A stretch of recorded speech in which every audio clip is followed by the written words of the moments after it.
relancer ce secteur. Il est notre invité. Bonsoir Stéphane Begado. Soyez le bienvenu sur TV5 Monde. Vous êtes le premier ministre adjoint de la République de Maurice. Vous êtes de passage à Paris, précisément pour cette question de la relance du secteur touristique. D'abord, on vient de le voir, il y a cette lueur d'espoir. Mais est-ce que vous pouvez nous en dire plus d'abord sur l'impact qu'a eu cette pandémie sur l'économie de votre pays ? Écoutez, 18 mois de confinement, de déconfinement progressif et puis en deuxième épisode de la Covid en mars de cette année, ça a été très dur pour un pays à destination, à vocation touristique. Comme disait tout à l'heure votre commentaire, un quart de notre PIB en dépend. Donc très dur. Et puis pour l'État qui a dû assumer la charge, a dû prendre en charge la moitié de l'enveloppe salariale pour le tourisme, des transferts directs aux travailleurs indépendants. Donc nous, le résultat de tout cela, c'est que nous sommes une des économies africaines les plus impactées par la Covid, avec un taux de décroissance de moins 14%. Ouais. Alors comment relancer ce secteur ? Très difficile. Une relance qu'on a longtemps attendue, qu'on a préparée sur la base d'un partenariat entre l'État et le privé. Et désormais, l'île Maurice se présente comme une destination sûre.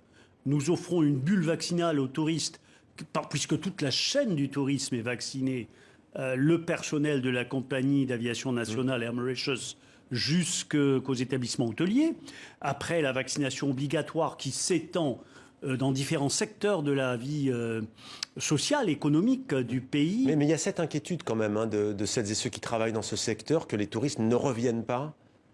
Écoutez, l'on note de plus en plus un engouement pour le voyage et la destination Maurice a quand même une grande réputation qui maintenant, voilà, aux attraits connus, très bien connus de la destination Maurice, s'ajoute ce taux de vaccination phénoménal. 68% des Mauriciens, 1,3 million d'habitants, c'est la population totale, ont reçu la double dose. Alors c'est 90% des adultes déjà vaccinés, primo-vaccinés, comme on le dit, puisque seuls les adultes, jusqu'à la semaine dernière, pouvaient se faire vacciner à Maurice. Ouais. Désormais, on introduit la 3e dose pour les populations à risque, le Pfizer pour les adolescents. Donc de plus en plus, ce sera une société largement vaccinée qui peut prendre le risque d'accueillir à nouveau des touristes.